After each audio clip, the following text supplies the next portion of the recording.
Assalamualaikum warahmatullahi wabarakatuh. Alhamdulillahirabbil alamin. Wassalatu wassalamu ala asyrafil anbiya'i wal mursalin wa ala alihi wa sahbihi ajma'in. Amma ba'd. Alhamdulillah thumma alhamdulillah biiznillah dengan izin Allah Subhanahu wa taala kita dapat bertemu sekali lagi alhamdulillah dalam percubaan kita untuk memahami ayat-ayat yang terdapat dalam Al-Quran ini insya-Allah. Apa khabar tuan-tuan, puan-puan, muslimin, muslimat yang dirahmati Allah Subhanahu wa taala? Semoga berada dalam keadaan sihat sejahtera insya-Allah hendaknya.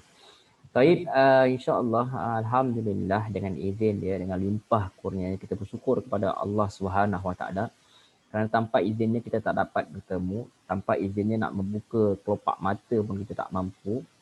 Apapun alhamdulillah Allah izinkan kita untuk bertemu sekali lagi untuk kita memperbincangkan berkenaan dengan ayat-ayat yang terdapat dalam Al-Quran, ayat-ayat yang mudah-mudahan dengan kita mentadaburnya, hati kita dapat menjadi lembutlah, maksudnya kita sudi menerima, dapatlah supaya hidayah ini mudah-mudahan hidayah ini dapat menembus hati kita ini supaya kita terus beramal walaupun dalam apa juga keadaan kita terus beramal supaya kita dapat mencapai kebaikan di dunia dan di akhirat. Ini kebahagiaan di dunia dan di akhirat. Yang penting kita kena doa kepada Allah Taala agar kita dapat istiqamah, agar kita dapat terus kita dapat terus mentadabur, kita cuba untuk memahami ayat-ayat yang terdapat dalam Al-Quran ini semampu kita.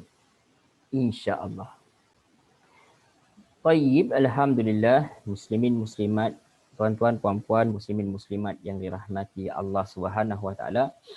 Kita telah pun sebelum ini kita memperbincangkan surah Al-Baqarah ni sehinggalah ayat yang ke-69, di mana kita telah pun mula sampai kepada kisah di mana Nabi Musa AS diarahkan mendapat wahyu untuk memerintahkan supaya menyuruh Bani Israel ni, kaumnya ini, untuk menyembelih lembu betina. Dikatakan oleh para mufassirin, yakni penafsir Al-Quran, mereka mengatakan bahawa kisah ini berlaku kerana berlakunya pembunuhan, maka berlakulah tuduh menuduh, tidak siapa tahu siapa yang membunuh lelaki ini. Maka Allah SWT memerintahkan Nabi Musa AS mewahyukan kepada baginda agar memerintah kaumnya ini, yakni kaum Nabi Musa ini, supaya menyembelih lembu betina. Dia punya arahan simple sahaja, lembu betina. Tetapi mereka menganggap bahawa apa yang Nabi Musa suruhkan ini adalah datang daripada diri dia sendiri. Seolah-olah Nabi Musa ini hendak memperolok-olokkan mereka, kaum Bani Israel ni. Mereka macam seolah tak percaya bahawa ini datang daripada Allah SWT. So mereka kata kat Nabi Musa, kenapa adakah engkau hendak jadikan kami ini sebagai bahan ejekan? Maka Musa pun jawab, aku berlindung kepada Allah agar tidak termasuk dalam kalangan orang-orang yang bodoh. So jadi mereka pun apabila Nabi Musa menegaskan begitu, Nabi Musa kata begitu, Nabi Musa membuat penegasan, maka mereka pun terpaksalah juga macam berpura-pura, konon-konon macam mereka ni nak laksanakan perintah tu, tapi mereka nak penjelasan yang lanjut. So daripada asalnya perintah itu mudah saja, arahan itu mudah saja, iaitu menyembelih lembu betina. Tetapi kerana mereka mahu meminta penjelasan, maka perkara tersebut menjadi lebih susah. Allah berfirman, lembu betina itu tidak tua dan tidak muda, ia pertengahan. Jadi Nabi Musa pun kata, cepat-cepatlah. Maka kerjakanlah apa yang diperintahkan kepadamu. Malangnya mereka ni tak cukup sedar, mereka pun minta lagi kepada Nabi Musa ni supaya jelaskan lagi. Dan Allah tambahkan lagi, susahkan lagi, kerana mereka sendiri hendak menyusahkan apa yang Allah SWT mudahkan. Maka Allah firman, kata Nabi Musa AS, Allah firman bahawa lembu betina itu kuning tua warnanya yang menyenangkan orang-orang yang memandangnya. So benda tu dah jadi lebih susah.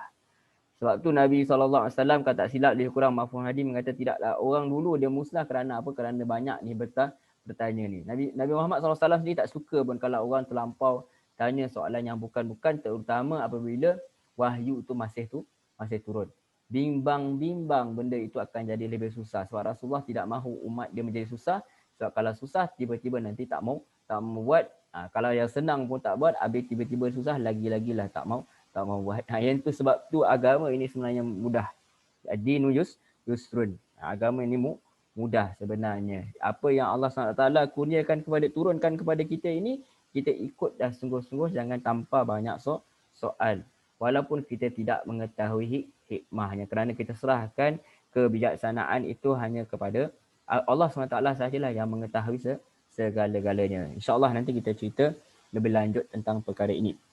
Okey, tayyib, tuan-tuan puan-puan muslimin muslimat yang dirahmati Allah Subhanahu Wa Taala, tanpa membuang masa, kita terus kepada ayat yang seterusnya perbincangan kita kali ini, iaitu ayat yang ke-70. A'udzu billahi minasyaitonir rajim. Aku berlindung kepada Allah daripada godaan syaitan yang direjam. Qalu ud'u lana rabbaka yubayyin lana ma hiya innal baqara tashabaha alaina.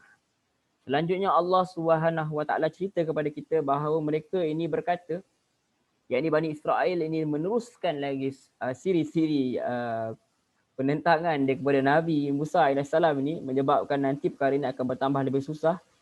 So mereka kata apa?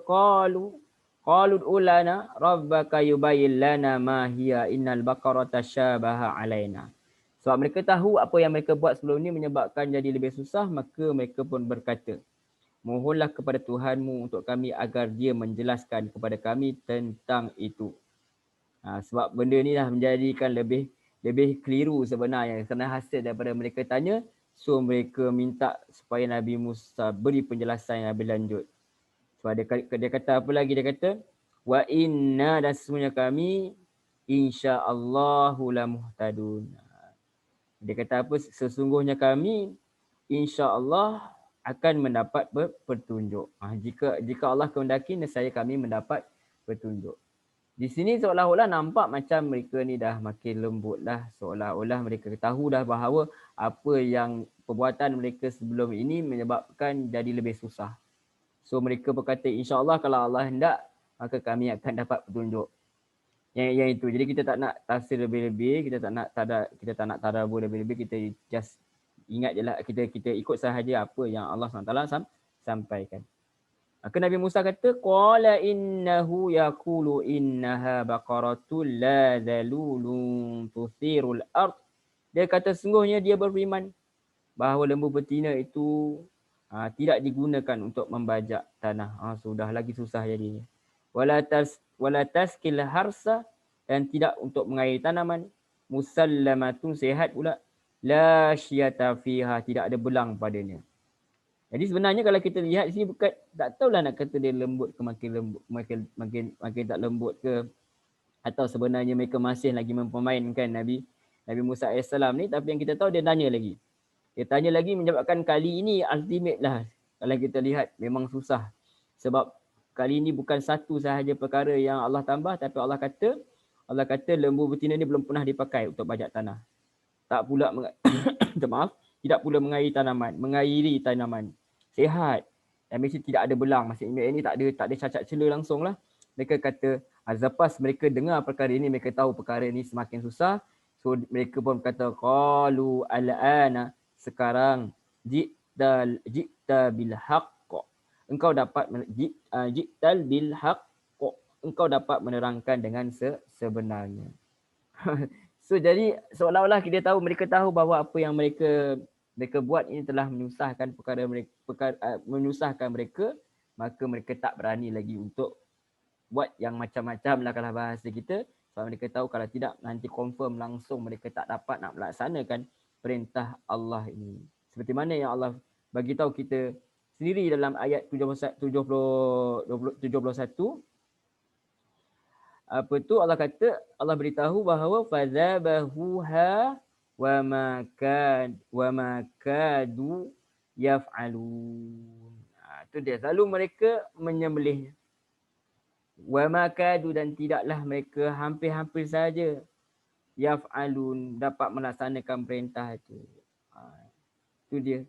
Lalu mereka sembelihnya dan mereka hampir tidak dapat melaksanakan perintah itu. Kerana apa susahnya kalau kita lihat, susah betul sifat-sifat yang Allah SWT letakkan seolah-olah sebagai hukuman kepada orang yang mempermain-mainkan perintah Allah Subhanahu wa taala. Yang itu. Okey, kita teruskan. Kemudian Allah cerita lebih lanjut, para mufassirin kebanyakannya mengatakan bahawa ini ada kaitan dengan ayat 71 tu. Wa id qataltum nafsan fadara'tum fiha. Dan ketika kamu membunuh seseorang lalu kamu saling tuduh menuduh dalam hal itu, wallahu mukhrijum ma kuntum taktumun. Dan Allah menyingkapkan apa yang telah kamu sembunyikan. Yakni Allah bocorkan, ataupun kita katakan Allah dedahkan siapa sebenarnya yang membunuh orang tu, sebab lelaki yang dibunuh itu, orang yang dibunuh itu sebab mereka saling tuduh menuduh. Jadi apa yang berlaku ialah ayat 73 ni, para mufassirin mengatakan bahawa ini ada kaitan dengan yang tadi tu, yang tentang persembelihan lembu betina tu, walaupun tidak dinyatakan secara direct, tapi kata mereka ada kaitannya, sebab kata di sini faqul na'ribuhu bi ba'dihha. Lalu kami berfirman, pukullah oleh kamu dengan sebahagian daripadanya. Di sini merujuk kepada, ada ulama mengatakan bahawa, ada penafsir Quran mengatakan bahawa ini di sini merujuk kepada Baqarah tadi. Sebab dia kira muannas lah kan. Bi ba'dihha, dengan sebahagian daripadanya. Nya sendiri tunjuk pada bahagian, mana-mana bahagian daripada lembu betina itu tadi. Kadzalika yuhyillahul mauta. Demikianlah kata Allah, kami menghidupkan. Allah menghidupkan al-mauta, orang yang telah mati. Wa yurikum, dan dia memperlihatkan kepada kamu ayatihi, tanda-tanda kekuasaannya, la'allakum ta'qilun, agar kamu menggunakan akal. Tayyib. Jadi di sini kita dapat lihat bahawa tujuan Allah SWT menyuruh Bani Israel ini, menyuruh nak memerintahkan Nabi Musa AS ini agar memberitahu kepada Bani Israel ini, kaum Nabi Musa ini, supaya menyembelih lembu betina. Untuk tujuannya adalah untuk apa? Untuk supaya nak ditunjukkan mukjizat bahawa Allah SWT boleh menghidupkan orang yang telah mati. Maka dipukullah kan lembu betina ini ke atas. Bahagian daripada lembu betina ini, bahagian ialah kita tak tahu anggota yang mana, hanya Allah SWT yang mengetahuinya, ke badan mayat itu, maka hiduplah dia. Maka dia pun dikatakan para mufassirin memberitahu siapakah yang telah melakukan pembunuhan itu. Wallahu a'lam. Kita tak nak tafsir lanjut lah, sebab kita tak nak tadabbur lanjut, kita tak nak bincangkan lebih lanjut, sebab kita beriman sahaja setakat apa yang Allah SWT ceritakan. Sebab Allah tak lanjutkan, cuma kita ambil sedikitlah pandangan para mufassirin, setakat yang sikit-sikit lah, kita tak pergi lebih jauh. Cumanya kita nak lihat apakah sebenarnya hikmah daripada kisah ini. Jadi hikmah daripada kisah penyembelihan lembu betina ni. Jadi Al-Biqai rahimahullah ta'ala kata dalam tafsirnya, kisah ini ada dua sisi dalam menjelaskan dua nikmat ilahi. Apa dia? Pertama ialah nikmat pemaafan atas sikap penundaan pelaksanaan perintah. Itu dia. Allah SWT masih lagi merahmati mereka ini dengan tidak mendatangkan azab. Kita pun selalu kan melengah-lengahkan solat apa semua kan. Kadang-kadang kalau ada alasan tidak mengapalah, alasan kuat. Jadi kadang-kadang memang duk lewat-lewat kan. Tetapi masih Allah tidak mengambil tindakan kerana apa? Kerana rahmat dia. Bayangkan duk lambat sekarang, tiba-tiba kerbu habis rumah runtuh sebagai balasan azab bala bencana. Bayangkan kalau Allah bagi direct macam tu. Jadi nikmat Allah SWT, nikmat Allah SWT, antara nikmat yang dari kisah ini adalah apa? Pemaafan, pengampunan Allah SWT ni atas sikap Bani Israel ni, dan termasuk kita juga sebenarnya selalu lakukan perkara ini, itu menunda-nundakan pelaksanaan perintah Allah. Allah suruh kita sedekah ke apa, kita tunggu bila nak kaya sikit. Bila dah kaya nanti kita tunggu lagi kaya. Macam-macam kita memberi alasan. Itu antaranya sebenarnya kita boleh ambil pengajaran. Jadi Al-Bikawi kata lagi, rahimahullah ta'ala, dia kata, antara yang kedua ialah nikmat penjelasan tentang siapakah pembunuhnya. Itu antara yang hikmah ini, nikmat ini yang diberi kepada Bani Israel, iaitu nikmat Allah memberi pemaafan kepada mereka atas sikap penundasan pelaksanaan perintah, dan juga nikmat diberitahu siapakah pembunuhnya, supaya selesailah kes persengketaan berlakunya tuduh menuduh yang boleh akhirnya nanti boleh menyebabkan perkara pergaduhan yang besar, bahkan boleh membedakkan kepada peperangan barangkali sebab mereka ramai. Kaum Nabi Bani Israel ni, kaum Nabi Musa ni sangat ramai. Baik. Dan juga sebenarnya kisah ini kalau kita lihat dengan lebih teliti, kita nak lihat lebih teliti bahawa Allah Subhanahu Wa Taala itu menunjukkan kepada kita bahawa Allah Subhanahu Wa Taala itu boleh menghidupkan orang yang telah mati. Itu nak tunjuk dia bahawa adanya hari akhirat, adanya hari pembalasan. Sebab tu Allah kata kat sini, faqulna ribuhu bi ba'dihha, lalu kamu berfirman, pukullah oleh kamu mayat itu dengan sebahagian daripadanya, yakni lembu tadi. Kadzalika yuhyillahu mauta, demikianlah Allah menghidupkan orang yang telah mati, wa yurikum, dan dia memperlihatkan kepada kamu ayatih, tanda-tanda kekuasaannya, supaya apa tuan-tuan? Supaya la'allakum ta'qilun, supaya kalian menggunakan akal. Kalau kita menggunakan akal yang sehat ini, sebenarnya bukti bahawa Allah SWT itu yang memegang nyawa kita. Dia boleh mengeluarkan dan memasukkan, boleh menghidupkan dan mematikan, sebenarnya berlaku setiap hari. Di mana antara tanda kekuasaan Allah SWT ialah kita tidur dan kita bangun. Kita sendiri tak boleh kawal masa mengantuk, kita tahu-tahu tidur, tahu-tahu tertidur sahaja. Kalau yang itu pun kita tak boleh nak kawal, bagaimana kita nak kawal roh kita ini daripada diambil Allah SWT dan dihidupkan Allah SWT kembali.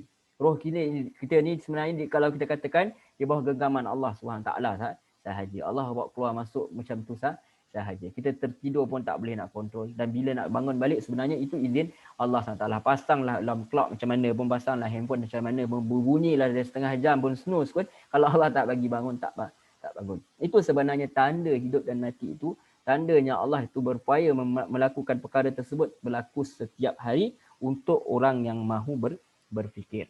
Dan Bani Israel Allah bagi tunjuk depan mata dia, Allah hidupkan mayat. Tapi adakah itu menjadikan mereka itu orang yang lembut hatinya untuk membuka hatinya untuk wahyu Allah Subhanahu Wa Taala?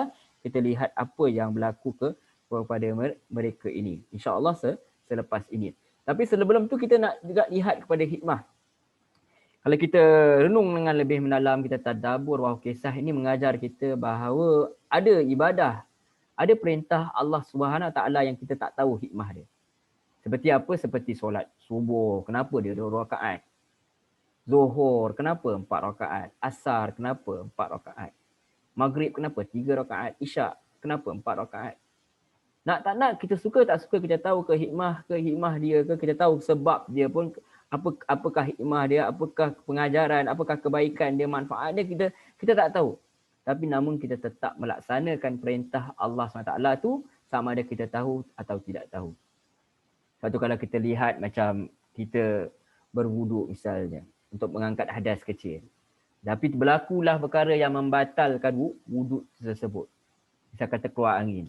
Tetapi kenapa yang disuruh Allah SWT itu membasuh anggota yang tidak ada kena-mena langsung tempat keluar angin tu? Minta maaf cakap kalau kita hendak berfikir dengan lebih lanjut, yang dibasuhnya muka, yang dibasuh tangan, dibasuhnya kaki. Kita tidak tahu hikmah dia, tapi kita tetap laksanakan sebagai apa? Ta'budiyah, iaitu apa? Perhambaan kita kepada Allah SWT, walaupun kita tak tahu hikmah dia. Itu antaranya hikmah yang boleh kita ambil daripada pengajaran, yang boleh kita ambil daripada kisah ini. Dan kita katakan sekali lagi, Allahu a'lam, Allah SWT sahaja yang mengetahui, lebih mengetahui segala-galanya. Apakah hikmah sebenarnya yang Allah hendak sampaikan kepada kita, tapi yang itu kita boleh agak-agak dengan akal yang Allah berikan kepada kita. Dan kita katakan sekali lagi, hanya Allah yang mengetahui kebenaran saja. Kita hanya mencuba sahaja.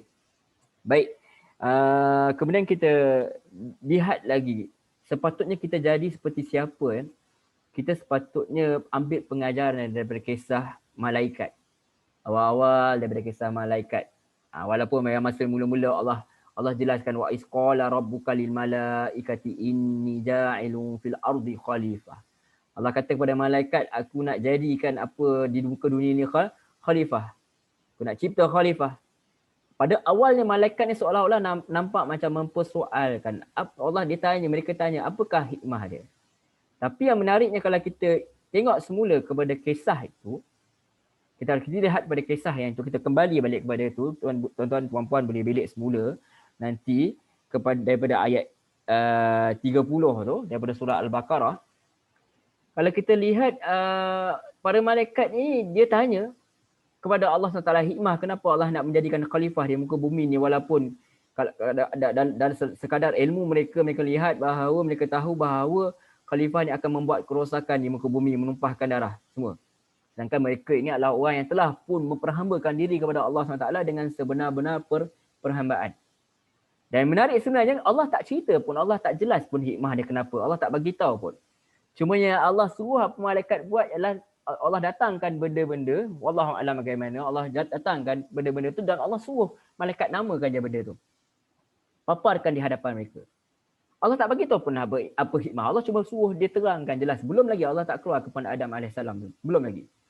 So apa yang mereka katakan, mereka sedar bahawa ilmu itu mereka tahu hanya sekadar yang Allah SWT bagi tahu. Hikmah itu hanya Allah saja. Yang Allah bagi tahu kita tahu. Yang Allah tak bagi tahu kita tak tahu. Allah suruh kita sami'na wa ata'na. Apa sahaja yang Allah kata kepada kita, semua itu baik. Walaupun Allah tak jelaskan hikmah dia, Allah just suruh saja malaikat ni bagi tahu nama-nama benda ni, mereka pun memperakui. Mereka kata subhanaka la ilma lana illa ma 'allamtana innaka anta alimul hakim. Mereka memperakui bahawa mereka ini tahu hanya yang Allah tahu, dan Allah itulah yang mengetahui segala-galanya. Allah tu maha bijaksana. Itu dia. Jadi walaupun Allah tak bagi tahu hikmah penyetikan Adam di muka bumi, Allah tak jelaskan, walaupun nanti baru Allah tunjuk bahawa kelebihan adik Nabi Adam itu adalah ilmu yang ada pada Adam, tetapi mereka terus sahaja memperakui kelemahan diri sebelum mengetahui hikmah dia. Itu ciri orang-orang yang beriman lah, kita kata. Tu malaikat tu memang dia beriman. Malaikat jadi tidak akan menentang Allah SWT. Itu sifat yang Allah jadikan kepada malaikat. Itulah sepatutnya kita lakukan. Kita kena akui bahawa ilmu kita ini cetek, sikit sangat sahaja. Ibarat setitis air laut itu pun sebenarnya tak sampai kata-kata. Ilmu Allah tu punyalah luasnya. Kalaulah dijadikan satu laut itu, dijadikan dakwah, ditulis ilmu Allah itu dan ditambah lagi dengan satu laut lagi, nescaya takkan habis ilmu Allah SWT. Terlampau banyak yang kita tak faham. Kadang-kadang apa yang berlaku kepada kita tak tahu. Kenapa COVID-19 ni macam ni? Kenapa macam ni? Kita tak tahu. Kenapalah kita diuji macam ni? Kita kata macam tu. Sedangkan kita tahu bahawa di sebalik daripada perkara tersebut banyak sekali hikmah, kebaikan yang ada. Cuma kita sahaja sebagai manusia ini tidak mengetahui apa sebenarnya hikmah di sebalik musibah yang berlaku. Semua itu menunjukkan bahawa ilmu kita ini terlampau lemah. Cuma kita kena teruskan bahawa husnuzon kepada Allah SWT.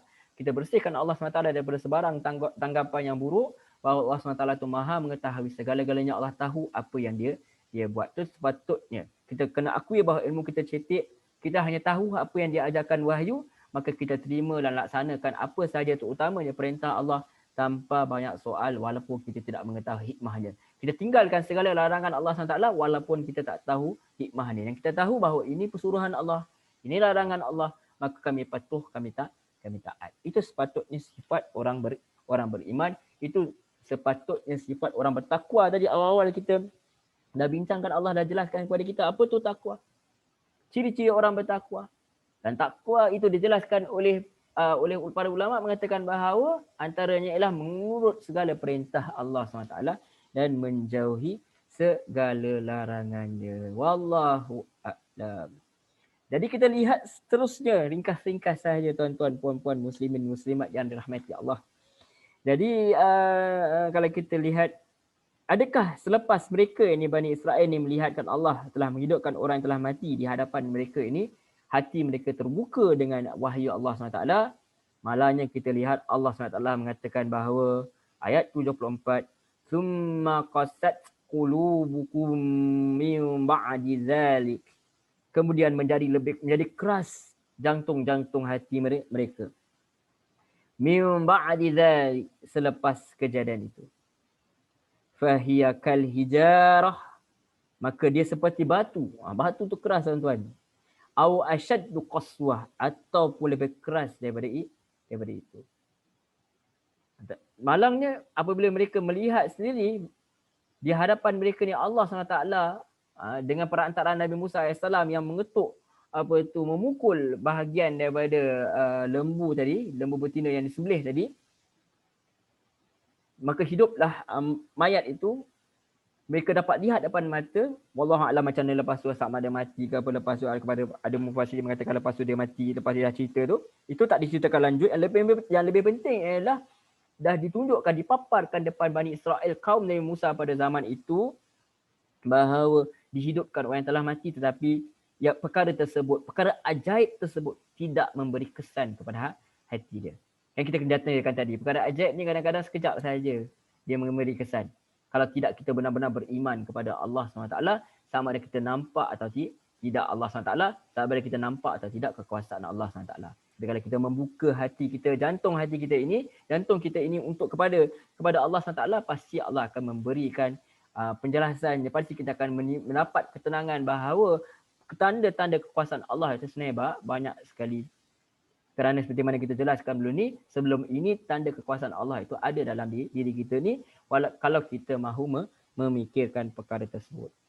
Malangnya hati mereka ni jadi keras seperti batu-batu, kata Allah SWT. Bahkan kata Allah lebih keras lagi, lebih keras daripada batu. Kemudian Allah jelaskan lagi, wa inna minal hijarati lama yatafajjaru minhul anhar. Dan sesungguhnya kata Allah, di antara batu-batu itu sungguh ada yang memancar daripada sungai-sungai. Dan Allah teruskan lagi, wa inna minha lama yashaqqaqu fayakhruju minhul ma. Dan sesungguhnya ada daripadanya yang terbelah, maka keluarlah daripadanya mata air. Wa inna minha lama yahbitu min khasyatillah. Dan ada yang jatuh kerana takut kepada Allah SWT. Wa mallahu bighafilin amma ta'malun. Dan Allah itu tidak akan lalai daripada apa yang kamu usahakan. Jadi Allah nak bagi tahu dalam batu-batu yang keras ni pun kadang-kadang ada yang merkah, keluar air. Ada yang bergulik kerana takutkan Allah SWT. Ada yang terbelah keluar air. Yang itu, batu-batu ini yang makhluk Allah yang kita nampak tidak berakal ni, sebenarnya mereka ini adanya mereka ini bertasbih. Sebenarnya kalau Allah ceritakan dalam ayat lain, mereka ini mensucikan Allah SWT dengan cara bertasbih, dengan subhanallah, bertasbih kepada Allah SWT dengan cara yang kita tidak ketahui. Nah, ini cara yang antaranya adalah kita nampak macam kulit biasa, tapi Allah bagi tahu kepada kita, inilah sebenarnya tanda bahawa batu ini lebih lembut daripada hati setengah manusia. Lagi lembut daripada hati Bani Israel pada zaman, sebahagian daripada Bani Israel pada zaman Nabi Musa AS ini. Yang menariknya kalau kita lihat sedikitlah sebagai penambahan knowledge, sebagai tambahan kata pengetahuan lah. Kalau kita lihat kepada, kalau tak silap saya, iaitu Norman Alihan, Ustaz Norman Alihan, seorang penceramah di Amerika, penceramah antarabangsa, sebenarnya semua orang kenal, kebanyakan orang kenal dia konsisten dengan mengajar tafsir tu. Jadi dia buat macam ni, dia umpamakan batu-batu ini seperti hati-hati manusia juga sebenarnya. Hati manusia yang sudi untuk menerima kebenaran lah. Sebab dia kata kalau dia kata antaranya hati manusia ni, dia ada yang boleh terima. Ada yang boleh terima wahyu ini dengan mudah. Maksudnya dia mencari-cari kebenaran, dia terima, dia jumpa kebenaran itu, dia terus terima. Seperti mana hati yang lembut ini, seperti hati Saidina Abu Bakar radhiyallahu anhu. Ada orang pula yang jenis yang dia itu kena diberi pengajaran sedikit. Contohnya dia berubah. Orang kena pergi berdebat dengan dia, kena berhujah dengan dia, kena jelaskan perkara-perkara. Kena ada orang kata sedikit quarrel lah, kita kata perdebatan lah, baru mereka akan terima. Kalau kita lihat macam Saidina Umar radhiyallahu anhu misalnya, lama lepas pada peristiwa dia dengan adik dia tahu adik dia masuk Islam, barulah lepas tu dia masuk Islam. Itu antara dia. Dan juga ada yang hati manusia ini, dia bila dengar Al-Quran ni dia tak berapa nak tersentuh. Dia macam okey sahaja, dia tak rasa apa-apa pun. Tetapi kalau kita lihat apabila mungkin diberi peringatan ke, diberi amaran ke, ataupun berlaku sesuatu yang menyebabkan mereka ini sesuatu yang berlaku dalam keluarga mereka, misalnya ditimpa musibah ke, akhirnya menyebabkan mereka tunduk juga kepada Allah Subhanahu taala. Jadi itu hati-hati manusia ini berbeza-beza lah kalau kita lihat, kalau kita nak tadabbur dengan lebih lanjut. Maksudnya hati manusia itu juga berbeza. Tetapi Allah nak nyatakan sini Bani Israel seolah-olahnya tidak ada langsung, kebahagiaan daripada Bani Israel tak ada langsung sifat yang sepatutnya ada pada manusia tu. Yang sifatnya ada manusia yang memang boleh terus beriman kepada Allah SWT. Ada yang manusia yang perlukan kepada sedikit perdebatan ke, ataupun yang perlukan kepada sesuatu yang berlaku dalam kehidupan dia, ditimpa musibah ke apa ke, baru dia nak beriman. Ada yang juga kalau diberitahu pasal berkenaan dengan nikmat-nikmat yang Allah nak beri, dia tak rasa apa-apa sebab dia ada segala-galanya. Mungkin dia kena diberi sedikit amaran, mungkin dia diperingatkan dengan neraka, diperingatkan dengan hari akhirat, barulah hati mereka terbuka. So manusia itu berbeza-beza.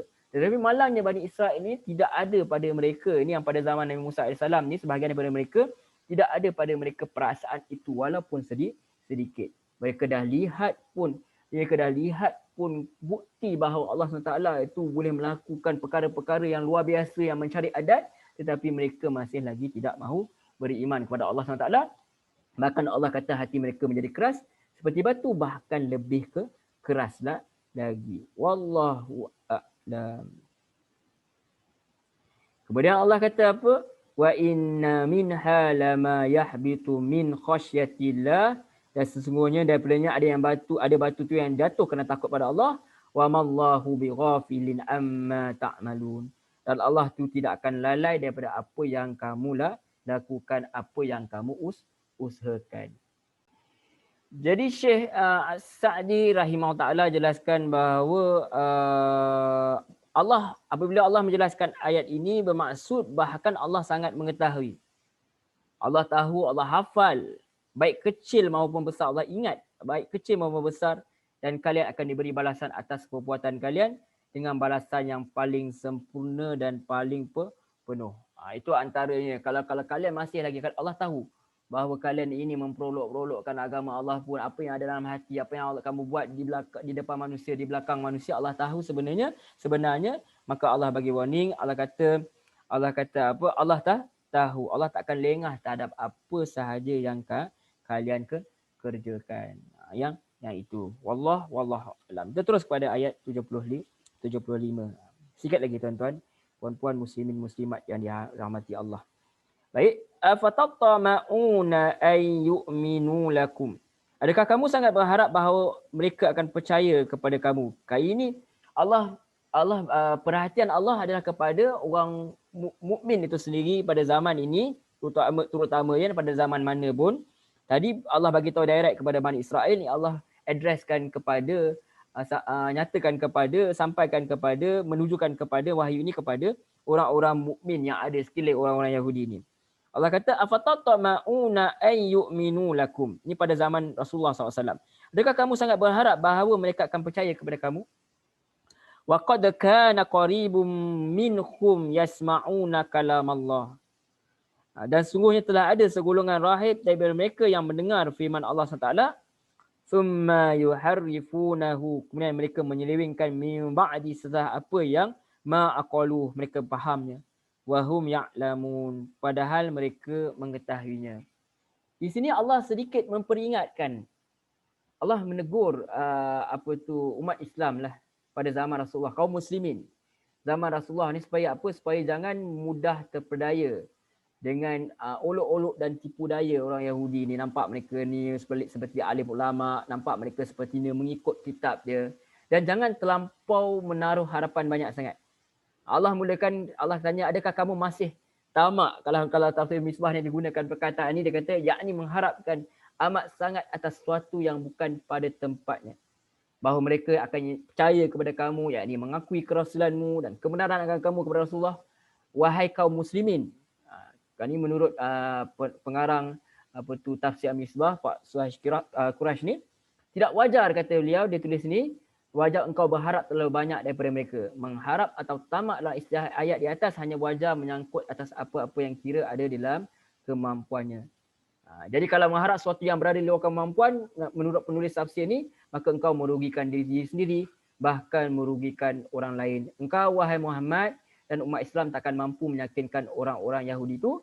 Kerana itu, apakah wajar kamu mengharapkan, padahal segolongan daripada mereka telah pun mendengar firman Allah, lalu mereka mengubahnya setelah mereka memahaminya, sedang mereka mengetahui.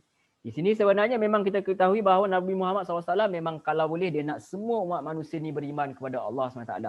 Usaha beliau semakin keras dan seolah-olah kadang-kadang dia rasa macam dia tak cukup usaha habis. Sampai Allah pun menggambarkan perkataan kasihnya Allah SWT ini kepada Nabi Muhammad SAW. Ayat Asy'ara, surah Asy'ara ayat 3 yang bermaksud boleh jadi engkau akan membinasakan dirimu kerana mereka tidak beriman.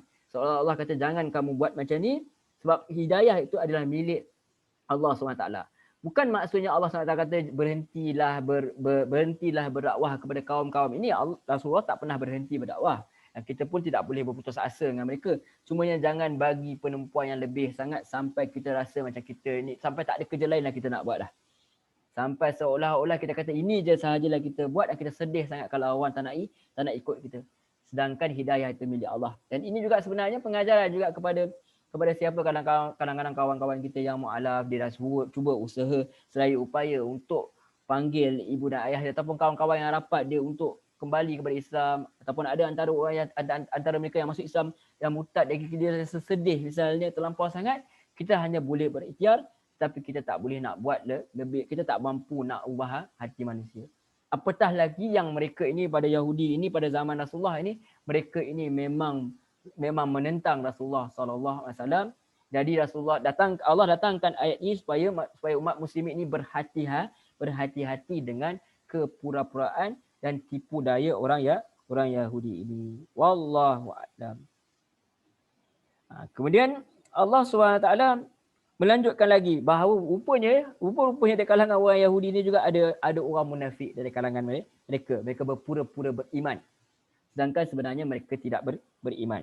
Pada ayat 76, wa idza laqul ladzina amanu qalu amanna wa idza khala ba'duhum ila ba'd.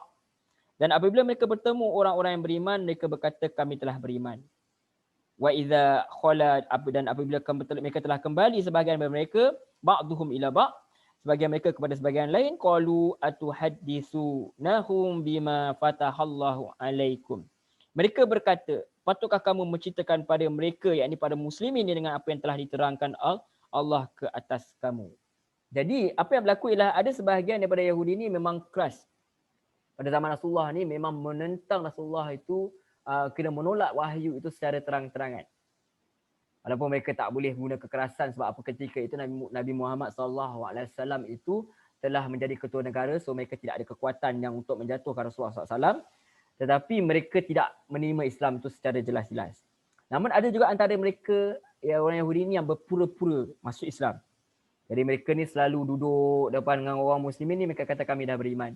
So bila dia balik jumpa kawan-kawan dia, kalau dalam ayat lain Allah gunakan perkataan syaitan-syaitan mereka ni, so kawan-kawan ni tanyalah, kau duduk rapat-rapat sangat dengan orang muslimin ni, lah nanti takut tercerita tentang kitab tu, tentang kebenaran Nabi Muhammad SAW tu. Adakah kau hendak menjadikan bahawa nanti ini sebagai hujah mereka untuk menjatuhkan kita, seolah-olah macam tu. Sebab tu dia kata liyuhajjukum bihi 'inda rabbikum, agar mereka dapat berhujah menyanggah kamu dengannya di sisi Tuhanmu. Afala ta'qilun. Adakah kalian ini orang yang tidak berakal, tidak mengerti? Itu antara yang berlaku ialah apabila ada orang Yahudi ni cuba mendekati orang Muslim ini, menipulah seolah-olah mereka ini menzahirkan Islam tetapi menyembunyikan kesesatannya, dan dia kembali kepada kaum ni kata jangan rapat-rapat sangat orang Muslim ini, takut-takut nanti mereka tahu kebenaran tentang ajaran Islam yang dibawa oleh Rasulullah SAW ni, takut-takut nanti mereka tahu bahawa kitab Taurat ni ada pun dah bagi tahu bahawa Rasulullah SAW ini adalah Nabi akhir zaman. Tanda-tanda tu dah ada dah sebab Allah sendiri menyatakan dalam Al-Quran bahawa mereka kenal Nabi Muhammad SAW ni lebih daripada mereka kenal diri mereka sendiri. Allahu a'lam. Demikian kita jelaskan, kita bincang-bincang, kita katakan ayat 70 ini sampailah ayat 76 ini secara ringkas-ringkas. Kita tadabbur, kita tadarus gitu-gitu, sentuh-sentuh macam tu sahaja. Apapun pengajaran yang kita dapat ambil dari sini ialah kita dapat lihat bahawa keajaiban yang telah Allah beri, tunjukkan di depan mata para Bani Israel pada zaman Nabi Musa ini tidak membuka hati mereka untuk wahyu Allah SWT. Sedangkan bahkan kalau mereka dah lihat pun Allah SWT hidupkan orang yang telah mati, tetapi perkara tersebut tidak menyebabkan hati mereka lembut, bahkan hati mereka menjadi lebih keraslah lagi. Lebih keras daripada bahkan Allah kata lebih keras daripada batu.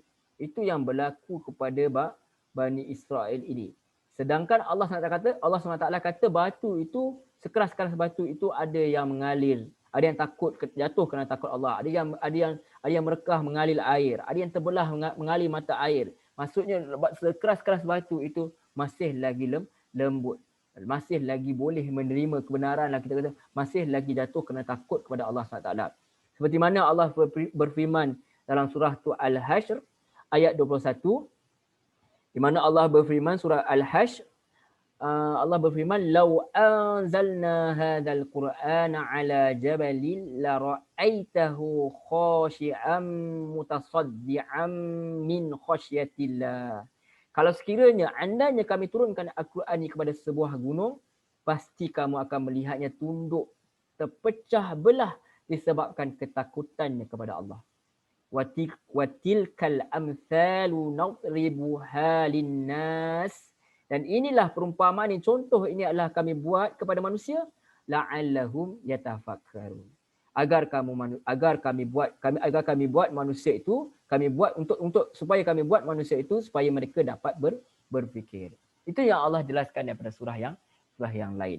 Jadi dapatlah kita lihat bahawa makhluk-makhluk Allah yang lain ini sebenarnya mereka menerima kehebatan Allah SWT. Mereka sendiri kalau gunung ni terima Al-Quran ni, wahyu Allah ni, maka hancur apa dia gunung ganang ni kerana takutkan Allah.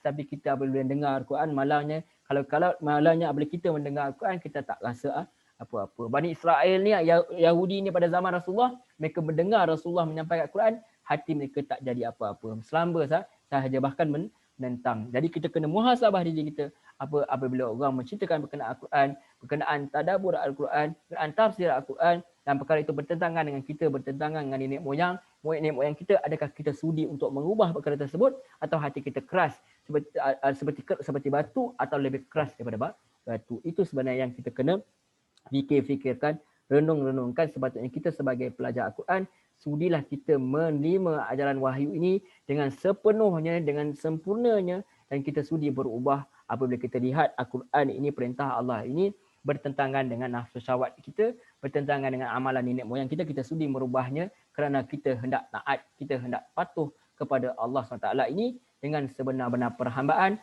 dengan sebenar-benar kepatuhan, dengan sebenar-benar ketaatan. Wallahu a'lam. Demikian sahajalah yang hendak kita bincangkan hari ini.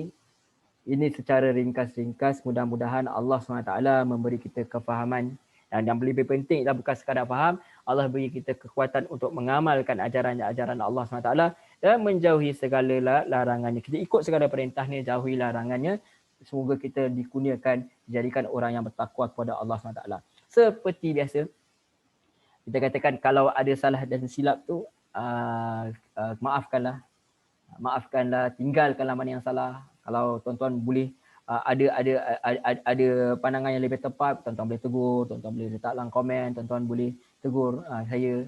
Tak ada masalah, kita saling bincang kita hendak, yang kita nak buat ni percubaan kita untuk memahami ayat-ayat Al-Quran. Mana yang tersilap, tersalah tu tinggalkan, mana yang baik, mana yang bermanfaat itu ambillah. Mudah-mudahan Allah menjadikan kita orang yang benar-benar berpegang kepada wahyu Allah SWT supaya kita mencapai kebahagiaan di dunia dan di akhirat.